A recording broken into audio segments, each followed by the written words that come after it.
First of all, the EPAC TV News welcomes everyone. लेबाक असिगे prime minister Narendra Modi मथंग था सेप्टेम्बर के अनिसुब चेयोल मणिपुर लाकनी हाइन मियाम थाजनरे महाके खोंगचत असिगे मंगोइनना हौजी हौजी मणिपुर लेंगाकी ऑफिशियल सिंगना प्राइम मिनिस्टर के खोंगचत असिगे मरी लेनेना मखोय मखोय ओइबे थबक तोरम सिंग पाइखतना होग्रे थाजबे याबा पावमगी मतुंग इना मथंग थागी तांग 14 नत्रगा तांग 15 दा प्राइम मिनिस्टर नरेंद्र मोदी मणिपुर लाकना तोरंग तौरे महाक मिजोराम दा पंगथोकपा रेलवे स्टेशन संगाबगी थोरम अमा यौरमलब मतुंगदा नोंथक्की लंबिदा चुराचंपुरदा लाकनी चुराचंपुरदा कुकी लुसिंगबसिंग उनरमलब मतुंगदा इम्फालदा अमुक लाकनी मफम मसिदा महाक पब्लिक रिसेप्शन अमा पंगथोकदरा नत्रगा पंगथोकलोइद्रा हाइबदुमदी चपचाना खंगबा ngamdri नोमखक्की ओइबा खोंचत असि लोइरबा मतुंगदा महाक गुवाहाटीगी दमकता इम्फाल थादोखिगनी अदुमबु पॉलिटिकल नैनबसिंगना फोंदोरपगी मतुंग इनदी मणिपुरदा हौजिक थोकलिबा कानुक यांगना सिगी वरोसिन प्रोक्तिङै तालक असिदा प्राइम मिनिस्टर मणिपुर लाकनी हाइब वफम असी नापचाब वाटले मसिगिसु मथक्ता स्टेट असिदा प्रेसिडेंट रूल चलाइरगा डेमोक्रेसी असेंग सक्तम मत्तुन लेरिङै तलक असिदा मंगक थेकत्तुना मणिपुर मियामगी मांग लेपकनी हाइबसी थाजनिङै ओइदे अदुमकु महाक मिजोराम अमसुंग आसामददि सोइदना लाकनी अतोपा पाव मना हौखिबा चही 2023 की मेगी तांग 3 दगी थोलक्किबा इरांग असि तपना तपना मौसागी फिबमदा हंदिलकपा हौरे हाइजरबसु ngasi phawbada tampakki miyoising national highway 37 imphal jiribam lambi new kaithel manbi police check post gi hena changsin bangamdri new kaithel manbi da kaithel macha ama leiba asisu irang maram oiraga hojik maksu itak tak tun lei lengak ki maikei dagi state asida santi thamna bo hot naiba khongthang asiga mari leina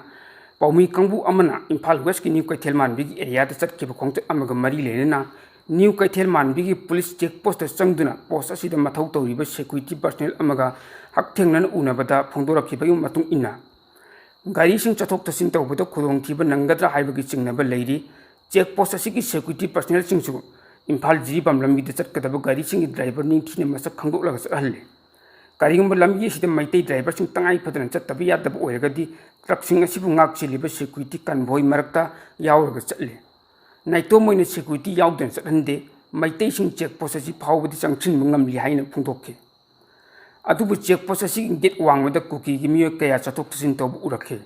new kaithel man bida kaithel macha ama leidiba asisu irang na maram oiraga hujum maksu mi tak tak tuna lehuri kaithel asida potchai yonbi amana phongdorakhebagi matung ina haukiba sahi 2023 gi megi tang ahum dagi thorakheba irang adugi mamang de new kaithel man bigi chingthak da leiba kuki sing kaithel asida kumlak tuna potchai gi mamal wafam thidana pulap pulap leiba lakhibani अदुबु इरांग थोलक्खबा मतुंगदि कुकीसिंग अमत लाखिद्रे हौजि लौगी मतम ओइबना लंबी एसिगी मोंगदांग पोकै थेलमानबिगी चिनिया नत्तबा सिंगदि लौ सिंगुगी थबक निंथिना चथाउरि इरांग असिना मरम ओइरगा central forcing deploy तौबु याउना security की लौ सुइबसिंग security सिना कन्न ngaksилहौरि लंबी एहिदा चका मरि पानम गारी अयाम मैतै नत्तबा सिंगना चतोक चसिन तौबु उरक्की हाइबु वफमसु पावसिन मखातारे मणिपुरदा हौजि हौजि अचौब इशू अम ओइबा PUCL की मतंगदा इम्फाल नुथल की चेफोंग नुमित खुदिंग फोंगलीब वायल कथि पाउचे की एडिटोरियल कलम करी हाइरी हाइबदु यंगमिनसे हौखिब कुमजार 2023 की मेगी तंग अहुमदगी चतरखिब सही अनि हेलबा मैतै अमसुंग कुकी कनुक इरांग अजि सेंट्रल गवर्नमेंट लोसिल हनब अंगम मथाक्ता कन्न होनरि मसिगी माही अतेम मतंगी मनुंग फंगनी हाइबगी थाजब लै सेंट्रल गवर्नमेंट सुगी अनौब ग्राउंड रूल सेंबा डिजिग्नेटेड केम मसिंग हनथनबग लोइनना मैतैना खुंदारिब मफमदगी लापना थमखिबा अमसुंग नेशनल हाईवे सिंग फ्री मूवमेंट लेहनबगी प्रेशर असी कुकी की यूजी ग्रुप सिंग कन्ना पीरगा लेरिबन हाइबसिसु अरोन ओइरक्तरे असुमना इंगतप फिबम अमा अथुब मतमदा हंजिलकलगनी हाइबगी थाजब लाकलब मतम असिदा people union for civil liberty PUCL ना अगस्त की तांग कुंद फोंखिबा इंडिपेंडेंट पीपल ट्रिब्यूनल की रिपोर्ट अदुना ओन तैनब माइकई अमत पुरग चटखिगदौरे थंगई सेंगमक्ति PUCL हाइबसी मियोइबगी हक कनबग मरी लेनबा थबक तौबगी दमकता मिंचत फंगखब नॉन प्रॉफिटेबल ऑर्गेनाइजेशन अमनी अदुबि यामना सेंसिटिव ओइबा मणिपुरदा थोलिब कानुक इरांग असिगा मरी लेनना लोगी मियंगदसु चटनब यारोइदबा कोर्ट अमतदसु खुदम चंगदम पीबा यारोइदबा रिपोर्ट अमा हेक्ता फोंजिलगा मणिपुरगी इरांग असी मयोल अमदा पुननब होटनबसि यामना पुनिंग थौगतनिंगाय ओइदे रिपोर्ट अदु कुकी ऑर्गेनाइजेशन सिंग अचुंबनी हाइना थगली अदुबु लोइनन हरावबसु फोंदोकनरे अदुगा मैतै सिंग यानिंगदब फोंदोली अमदि साउरि मसिमना तालिबदि थौ लेतबा थौ थीरगा खैबुंग खैबुंग तानरिबा मणिपुर मियामबु अमुकसु हेना खतना हनब पामलिब्रा हाइबसिन कांगलुप की इरांग थार पार्टी मरम इचा चादना रिपोर्ट फोंजिन हाइबसिना मखोइद करी कानरिबा अमसुंग कई तोंजरिबा हाइबदु कुपना नइंद्रगदी कनागुम खरगे खुजिल थौरांगी मखादा पुथोकबा रिपोर्ट अमनी हाइने लौबुसि याय रिपोर्ट असी हौजुमक की ओइनदि थोरलिबा मलेमगी म्यामदा अमसुंग लैबाक असिगी मफम पुनमक कांगलुप की इरांग असी मैतैना हौबा अमसुंग नमदुना तोखनबगी ममी अमा ताहली हाइबसि खंगमंगम थौंग असिना मैतै मचासिंग ऑर्गेनाइजेशन असिना लुकमाइदा हापलगा मलेमदि योंथोकली IPT की रिपोर्ट अदुगी मतंग मणिपुर की MP महाराज लेसेम सनाजाउब अमदी इनर मणिपुर पार्लियामेंट्री कंस्टिट्यूएंसी की MP डॉक्टर अंगोमचा बिमोल अकोई जमनसु यामना साथिनी यानिंगदब फोंदोकपा लैख्रबन एक चीफ मिनिस्टर एन बिरेल अमदी स्टेट असिगी लुचिंगबा कया मरुमनसु रिपोर्ट अदु यानिंगदब फोंदोकनरिबन coordination committee on Manipur integrity कोकोमीना ट्रिब्यूनल की रिपोर्ट नि हाइरिबा अदु जजमेंट सुनते कुकी की यूनियन टेरिटोरी अमा सेमननब मखोइबु सौगटपा अमदी पुनिन थौगटनब रिपोर्ट अमनी हाइना फोंदोकपसु लैख्रबन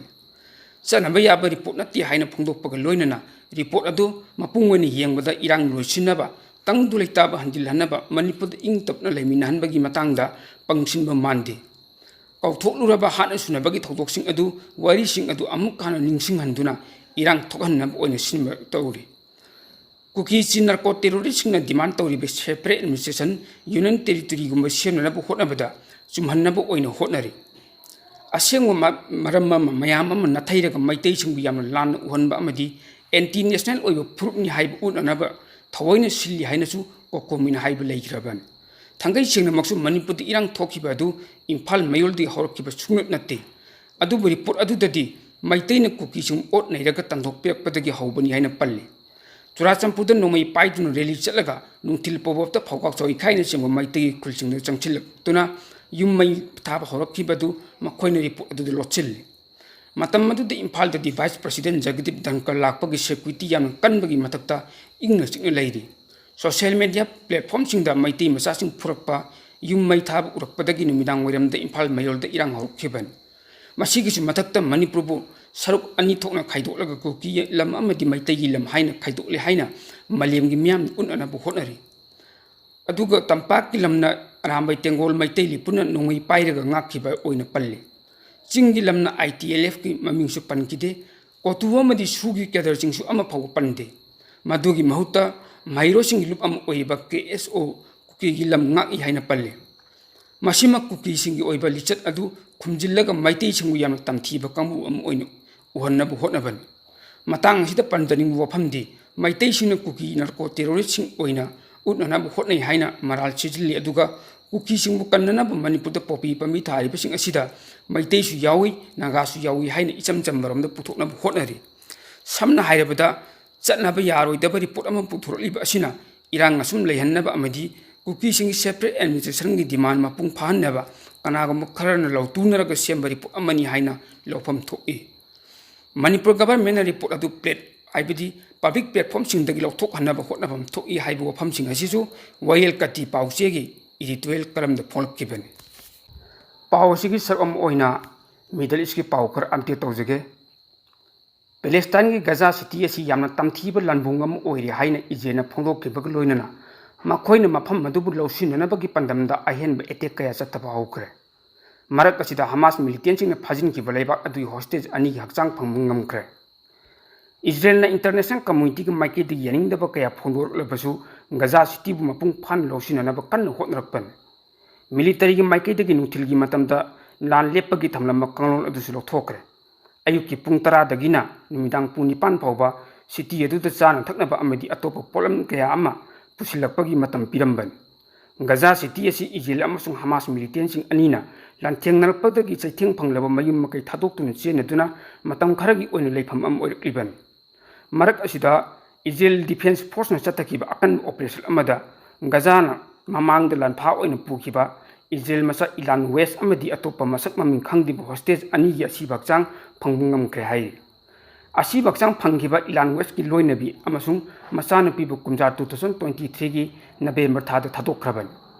पाव असिगी मतुंग इना Israel prime minister Benjamin Netanyahu ऑफिसदगी थादोरक्पा नुंगाइतबा फोंदोरक्पगा चेरोल अमदा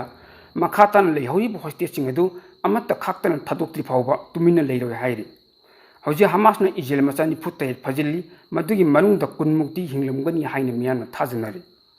ꯑꯁꯤꯃꯛꯆꯥꯡ ꯑꯣꯏꯅ ꯐꯪꯈꯤꯕ ꯏꯂꯥꯟ ꯃꯥꯛꯁ ꯏꯃꯨꯡ ꯃꯅꯨꯡꯁꯤꯡꯅ ꯑꯄꯥꯝꯕꯒꯤ ꯃꯑꯣꯡ ꯃꯇꯨꯡ ꯏꯟꯅ ꯍꯜꯂꯛꯄ ꯑꯗꯨꯒꯤ ꯐꯤꯚꯝ ꯎꯕ ꯉꯝꯈꯤꯗ꯭ꯔꯕꯁꯨ ꯑꯁꯤꯃꯛꯆꯥꯡ ꯑꯣꯏꯅ ꯏꯃꯨꯡ ꯃꯅꯨꯡꯗ ꯁꯤꯟꯅꯔꯛꯈꯤꯕꯅꯤ ꯍꯥꯏꯅ ꯄꯥꯎ ꯑꯁꯤꯅ ꯃꯈꯥ ꯇꯥꯔꯤ꯫ ꯄ꯭ꯔꯣ ꯄꯦꯂꯦꯁꯇꯥꯏनिꯌꯟ ꯑꯦꯛꯇꯤꯚꯤꯁꯠꯁꯤꯡꯅ ꯒꯖꯥꯗ ꯂꯥꯟꯒꯤ ꯆꯩꯊꯦꯡ ꯃꯥꯌꯣꯛꯅꯔꯤꯕ ꯆꯥꯕ ꯐꯪꯗꯕꯒꯤ ꯑꯋꯥꯕ ꯀꯌꯥ ꯅꯪꯂꯕ ꯃꯤꯑꯣꯏ ꯀꯌꯥꯒꯤ ꯃꯇꯦꯡ ꯄꯤꯅꯅꯕ ꯁ꯭ꯄꯦꯟꯗꯒꯤ ꯈꯣꯡꯊꯥꯡꯂꯛꯇꯨꯅ ꯐ꯭ꯂꯣꯇꯤꯂꯥ ꯍꯤ ꯀꯌꯥ ꯄꯨꯟꯁꯤꯜꯂꯒ ꯄꯣꯠꯂꯝ ꯀꯌꯥ ꯑꯃ ꯄꯨꯗꯨꯅ ꯏꯖ꯭ꯔꯦꯜꯒꯤ ꯂꯩꯉꯥꯛꯇ ꯄ꯭ꯔꯦꯁꯔ ꯄꯤꯗꯨꯅ ꯑꯊꯤꯡꯕ ꯄꯤꯔꯛꯇꯅꯕ ꯍꯣꯠꯅꯒꯗꯧꯔꯤ꯫ ꯏꯖ꯭ꯔꯦꯜꯅ ꯒꯖꯥꯗ ꯂꯥꯟꯗꯥꯗꯨꯅ ꯄꯦꯂꯦꯁꯇꯥꯏꯟ ꯃꯆꯥꯁꯤꯡ ꯑꯣꯠ ꯅꯩꯕꯒꯤ ꯊꯕꯛ ꯆꯠꯊꯩ ꯍꯥꯏꯕꯒꯤ ꯃꯔꯥꯜꯗ ꯕ꯭ꯔꯤꯇꯤꯁ ꯂꯩꯉꯥꯛꯅ ꯂꯟꯗꯟꯗ ꯄꯥꯡꯊꯣꯛꯀꯗꯧꯔꯤꯕ ꯈꯨꯠꯂꯥꯏꯒꯤ ꯑꯣꯏꯕ ꯑꯆꯧꯕ ꯑꯦꯛꯖꯤꯕꯤꯁꯟꯗ ꯏꯖ꯭ꯔꯦꯜꯒꯤ ꯑꯣꯐꯤꯁꯤꯌꯦꯜꯁꯤꯡ ꯁꯔꯨꯛ ꯌꯥꯕꯗ ꯑꯊꯤꯡꯕ ꯊꯝꯈ꯭ꯔꯦ꯫ ꯃꯊꯪ ꯊꯥꯗ ꯂꯟꯗꯟꯗ ꯄꯥꯡꯊꯣꯛꯀꯗꯧꯔꯤꯕ ꯈꯨꯠꯂꯥꯏꯒꯤ ꯑꯦꯛꯖꯤꯕꯤꯁꯟ ꯑꯁꯤꯗ ꯏꯖ꯭ꯔꯦꯜ ꯂꯩꯉꯥꯛꯀꯤ ꯑꯣꯏꯅ ꯃꯤꯍꯨꯠ ꯑꯃꯠꯇ ꯁꯔꯨꯛ ꯌꯥꯅꯕ ꯆꯦꯄꯥꯎ ꯄꯤꯈꯤꯗ꯭ꯔꯦ ꯍꯥꯏꯅ ꯌꯨꯀꯦꯒꯤ ꯃꯤꯅꯤꯁꯇ꯭ꯔꯤ ꯑꯣꯐ ꯗꯤꯐꯦꯟꯁꯅ ꯐꯣꯡꯗꯣꯛꯈ꯭ꯔꯦ꯫ DSEIUKꯅ ꯁꯤꯟꯕ ꯃꯥꯂꯦꯝꯒꯤ ꯈ꯭ꯋꯥꯏꯗꯒꯤ ꯆꯥꯎꯕ ꯈꯨꯠꯂꯥꯏꯒꯤ ꯑꯦꯛꯖꯤꯕꯤꯁꯟ ꯑꯁꯤ ꯃꯊꯪ ꯊꯥꯒꯤ ꯇꯥꯡ 8ꯗꯒꯤ 12 ꯐꯥꯎꯕ ꯂꯟꯗꯟꯗ ꯄꯥꯡꯊꯣꯛꯀꯗꯧꯔꯤꯕꯅꯤ꯫ ꯕ꯭ꯔꯤꯇꯤꯁ ꯂꯩꯉꯥꯛꯅ ꯏꯖ꯭ꯔꯦꯜꯗ ꯈꯨꯠꯁꯨ ꯈꯨꯠꯂꯥꯏ ꯈꯔ ꯊꯥꯗꯣꯛꯄꯒꯤ ꯂꯥꯏꯁꯦꯟꯁ ꯄꯤꯕꯗ ꯑꯊꯤꯡꯕ ꯊꯝꯈ꯭ꯔꯕ ꯃꯇꯨꯡꯗ ꯏꯖ꯭ꯔꯦꯜꯒꯤ ꯃꯤꯍꯨꯠꯁꯤꯡꯅ ꯑꯥꯔꯝ ꯑꯦꯛꯖꯤꯕꯤꯁꯟꯗ ꯌꯥꯎꯍꯟꯗꯅꯕꯒꯤ ꯐꯤꯔꯦꯞ ꯑꯁꯤ ꯂꯧꯔꯛꯄꯅꯤ꯫ ꯏꯖ꯭ꯔꯦꯜꯅ ꯒꯖꯥꯒꯤ ꯃꯤꯌꯥꯝꯕꯨ ꯆꯔꯥ ꯍꯦꯜꯍꯜꯂꯤ ꯍꯥꯏꯕꯒꯤ ꯃꯔꯥꯜ ꯁꯤꯔꯗꯨꯅ ꯏꯪꯂꯦꯟꯅ ꯏꯖ꯭ꯔꯦꯜꯒꯤ ꯃꯔꯛꯇ ꯂꯩꯅꯔꯝꯕ ꯐ꯭ꯔꯤ ꯇ꯭ꯔꯦꯗ ꯅꯦꯒꯣꯁꯤꯌꯦꯁꯟꯁꯤꯡ ꯑꯗꯨꯁꯨ ꯂꯦꯞꯈꯤꯕꯒ ꯂꯣꯏꯅꯅ ꯐꯥꯔ ꯔꯥꯏꯠ ꯏꯖ꯭ꯔꯦꯜ ꯃꯤꯅꯤꯁꯇ꯭ꯔꯤ ꯑꯅꯤꯒꯤ ꯃꯊꯛꯇꯁꯨ ꯑꯊꯤꯡꯕ ꯊꯝꯈꯤꯕꯅꯤ꯫ ꯏꯖ꯭ꯔꯦꯜꯅ ꯒꯖꯥ ꯇꯝꯅ ꯇꯦꯡꯕꯥꯡꯒꯤ ꯄꯣꯠꯂꯝꯁꯤꯡ ꯄꯨꯁꯤꯜꯂꯛꯄꯁꯤꯡꯒꯤ ꯃꯊꯛꯇ ꯑꯌꯦꯠ ꯑꯄꯟ ꯄꯤ ꯍꯥꯏꯕꯒꯤ ꯃꯔꯥꯜ ꯑꯃꯗꯁꯨ ꯕ꯭ꯔꯤꯇꯤꯁ ꯂꯩꯉꯥꯛꯅ ꯏꯖ꯭ꯔꯦꯜꯒꯤ ꯃꯊꯛꯇ ꯇꯣꯉꯥꯟ ꯇꯣꯉꯥꯟꯕ ꯑꯊꯤꯡꯕ ꯀꯌా ꯊꯝꯈ꯭ꯔꯕꯅꯤ꯫ ꯒꯖꯥ ꯁꯤꯇꯤ ꯃꯄꯨꯡ ꯐꯥꯅ ꯈꯨꯗꯨꯝ ꯆꯟꯁꯤꯟꯅꯅꯕ ꯏꯖ꯭ꯔꯦꯜ ꯂꯥꯟꯃꯤꯅ ꯑꯣꯄꯔꯦꯁꯟ ꯆꯠꯊꯕ ꯑꯗꯨ ꯕ꯭ꯔꯤꯇꯤꯁ ꯂꯩꯉꯥꯛꯅ ꯑꯀꯟꯕ ꯃꯑꯣꯡꯗ ꯌꯥꯅꯤꯡꯗꯕ ꯎꯠꯄꯒ ꯂꯣꯏꯅꯅ ꯒꯖꯥꯗ ꯁꯣꯛꯅꯔꯤꯕ ꯂꯥꯟ ꯑꯁꯤ ꯗꯤꯄ꯭ꯂꯣꯃꯦꯇꯤꯛꯀꯤ ꯑꯣꯏꯕ ꯈꯣꯡꯊꯥꯡ ꯂꯧꯈꯠꯇꯨꯅ ꯋꯥꯔꯣꯏꯁꯤꯟ ꯄꯨꯔꯛꯄ ꯉꯝꯒꯅꯤ ꯍꯥꯏꯅꯁꯨ ꯆꯦꯛꯁꯤꯟ ꯋꯥꯔꯣꯜ ꯊꯝꯂꯛꯄꯒ ꯂꯣꯏꯅꯅ ꯈꯨꯗꯛꯇ ꯁꯤꯖꯐꯤꯌꯔ ꯊꯝꯗꯨꯅ ꯂꯥꯟ ꯑꯁꯤ ꯂꯦꯞꯅꯅꯕ ꯍꯣꯠꯅꯒꯗꯕꯅꯤ ꯍꯥꯏꯕ ꯋꯥꯐꯝꯁꯨ ꯕ꯭ꯔꯤꯇꯤꯁ ꯂꯩꯉꯥꯛꯀꯤ ꯃꯥꯏꯀꯩꯗꯒꯤ ꯐꯣꯡꯗꯣꯛꯂꯤ꯫